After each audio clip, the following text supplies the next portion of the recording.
Hi friends, welcome back. तो भाई अभी हम देख रहे हैं एक्चुअल इंटरव्यू जो हुई थी, Jaishankar's reply to Austria state broadcast ORF full video. It's going to be fantastic. तो चलो वीडियो शुरू करते हैं। वीडियो शुरू करने से पहले अगर आप चैनल पर नए हो और आपने अभी तक सब्सक्राइब नहीं किया तो जल्दी से पहले सब्सक्राइब के बटन और बेल आइकन को क्लिक कर लो ताकि आपको हमारे सारे न्यू वीडियोस के नोटिफिकेशन मिल जाएं जैसे हम अपलोड करें। अगर आपको वीडियो पसंद आता है प्लीज लाइक एंड शेयर। चलिए शुरू करते हैं। Mr. Secretary, thanks so much for taking your time. In 2022, about 18,000 people from India have applied for political asylum in Austria.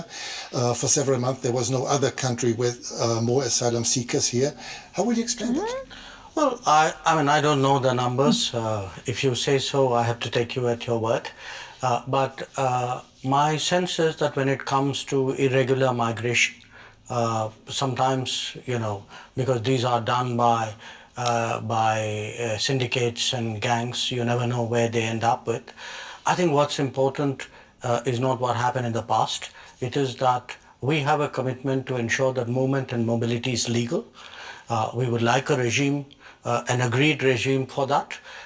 It's good for the global workplace. It's good for the Austrian economy. And we have, that's one of the outcomes of my visit to Vienna. Another outcome is that you have assured Austria's foreign minister that India will take back all of these citizens who will not get asylum in Austria, which will probably be almost 100%. How fast will this happen? Look, Asylum कैसे in terms of our citizens, if they're proven to be our citizens, we obviously have an obligation in that regard. But what is important for us is to validate the fact that if there's somebody who's staying illegally, that they are our citizens. If there are citizens, usually we work it out between the governments concerned. I can't give you a time frame on it because it depends on what is the level of proof that is provided for us and what are the preparations on the Austrian side. So you did not agree on a time frame today? No, we didn't. Frankly, we didn't get into that kind of discussion. That is for the immigration people to decide. As foreign ministers, what we did was to work out an agreed mobility and movement regime. So we were looking for solutions. We weren't into the details of returnees' problem. That there are other people whose jobs it is to do that. Let's talk about the war in Ukraine. As you are well aware, the whole world noticed that India, as a very influential country, has never publicly condemned Russia's assault and invasion into a neighboring country. Why is that so? Can you really be neutral in a war for which obviously one side bears all responsibility? Well, look, I think in international relations, you have sometimes very complicated situations.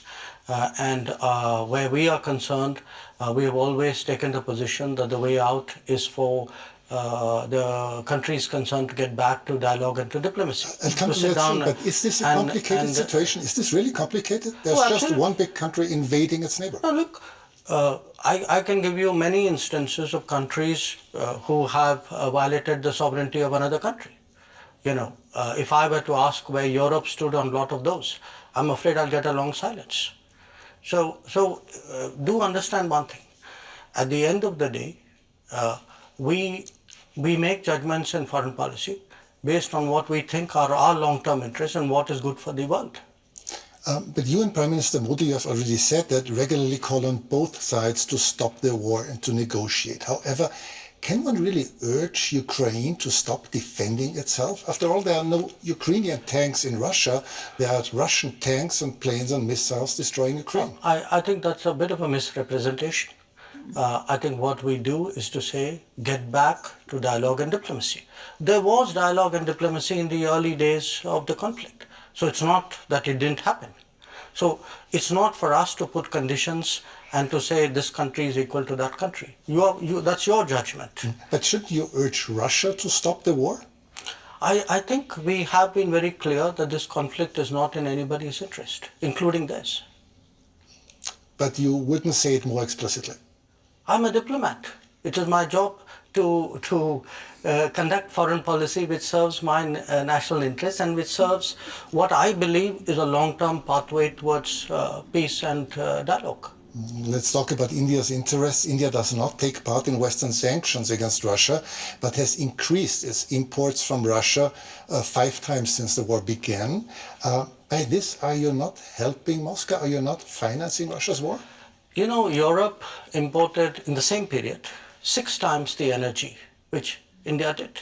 So but Europe decreased its imports a lot and dramatically since the war started. You multiplied yours. No, essentially, if it is a matter of principle, why didn't Europe cut on the first day? Why didn't we see on 25th of February a complete cut-off of energy imports from Russia? You can't say it's my principle, but by the way, I will do it by my timing. Okay, but isn't it the difference between decreasing your imports but still making sure that Europe is not freezing to death in the winter, or just increasing your imports by 5 times? No, Europe has managed to reduce its imports while doing it in a manner in which it is comfortable for Europe. Comfortable? It's manageable. It's maybe a little bit of an overstatement. Now, if at 60,000 euros or whatever is your per capita income, you are so caring about your population. I have a population at $2,000. I also need energy. I'm not in a position to pay high prices. The price of oil has doubled. So, and what Europe is doing is also moving into the Middle East and diverting production out of the Middle East into Europe and raising prices. So European actions actually are putting pressure on the global oil markets and on my imports as well.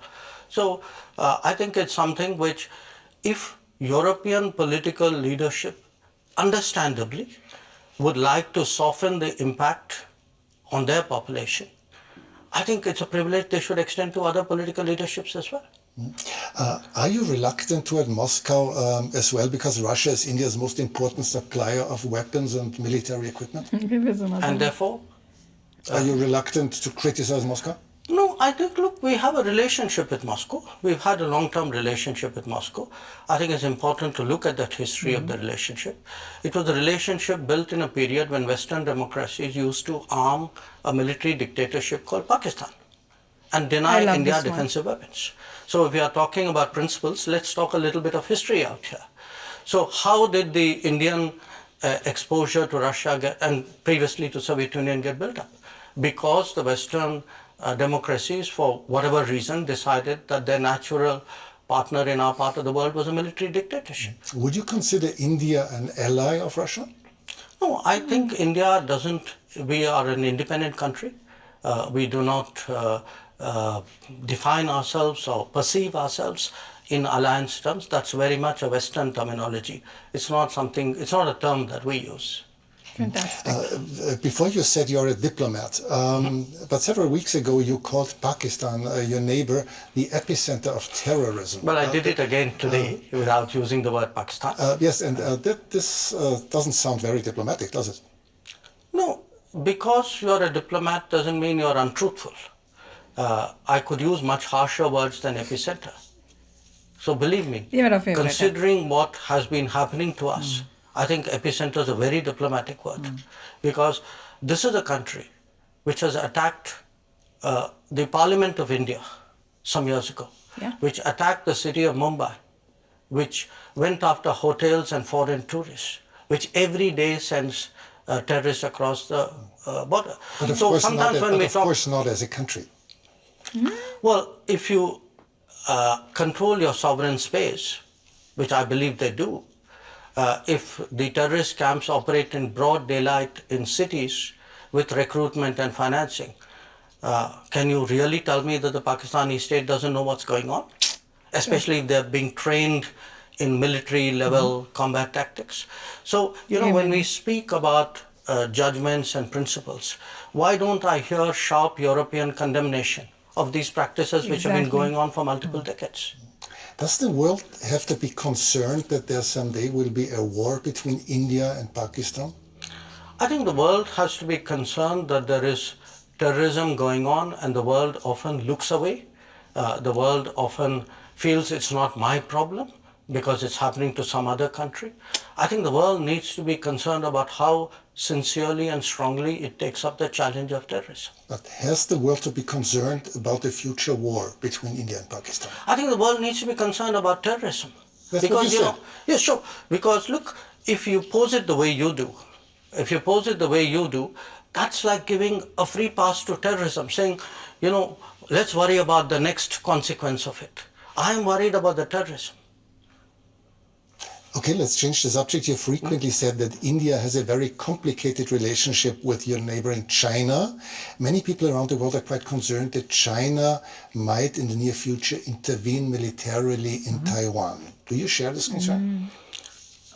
I think there's a larger concern which is based on our experiences. The concern is that we had agreements with China not to mass forces in our border areas, and they have not observed those agreements, which is why we have the currently tense situation that we do.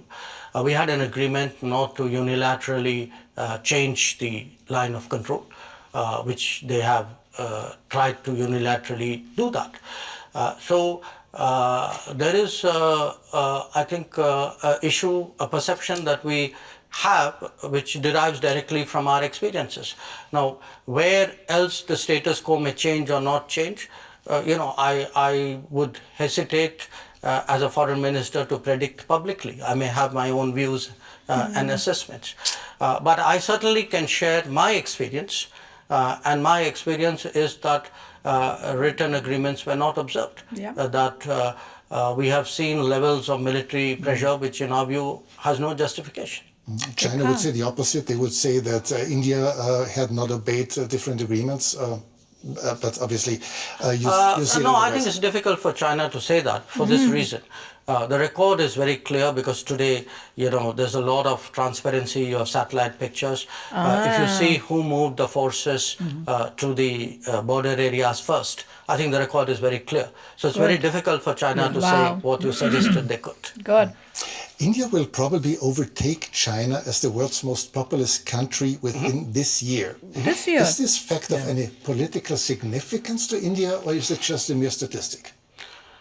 We'll know that when we reach there, won't we? Because we have never used numbers in that manner. Maybe other countries have. I would still say to a large extent it is a statistic, but you will have a situation where the world's most populous country is not among the permanent members of the Security Council.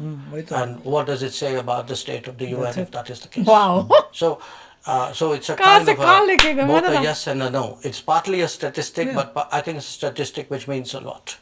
For several years, you have Nice. called for a permanent seat on the Security Council, as have Brazil, as has Japan or Germany. How long will it take, from your point of view, till this reform of the Council will actually become reality? Well, ideally we'd like it yesterday. Of course. But the problem, I think, is that those who are today enjoying the benefits of permanent membership clearly are not in a hurry to see reform. I think it's a very short-sighted view, in my opinion, because at the end of the day, the credibility of the UN and, frankly, their own interest and effectiveness is at stake. So my sense is it will take some time, hopefully not too much time. I can see a growing body of opinion among UN members who believe that there must be change. It's not just us. You have entire Africa, entire Latin America left out. Developing countries vastly underrepresented.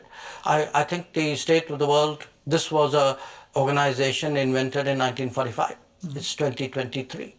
And when you would have to guess for a year when this will happen, what would it be? No, I wouldn't guess because I know the complexities of this process. It's a tough one. I'll be honest with you.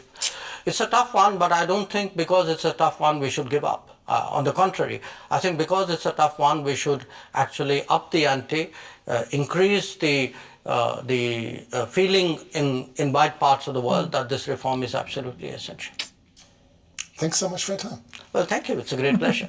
यार what a fantastic interview and I should say अच्छा पहले जब हमने देखा था मतलब बीच बीच में clippings देखे थे तब बिल्कुल दिमाग में ना कोई और ही पिक्चर आ रही थी मेरे कि बड़ा अग्रेसिव होके जो इंटरव्यू ले रहा है वो कर रहा है पर इसमें लगा कि इतना अग्रेसिव नहीं था जैसे मुझे लगा जब मैंने क्लिपिंग्स खाली देखी थी।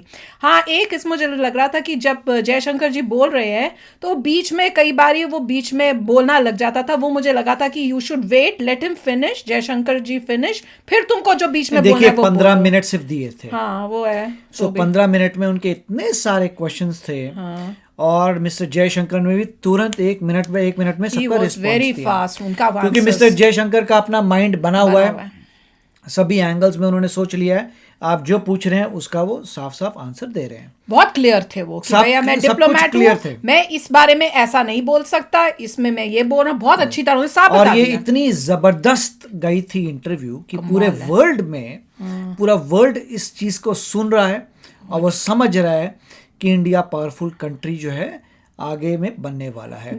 सिर्फ जब आप 3rd नंबर पे जीडीपी आ जाता है तो आप हो जाएंगे।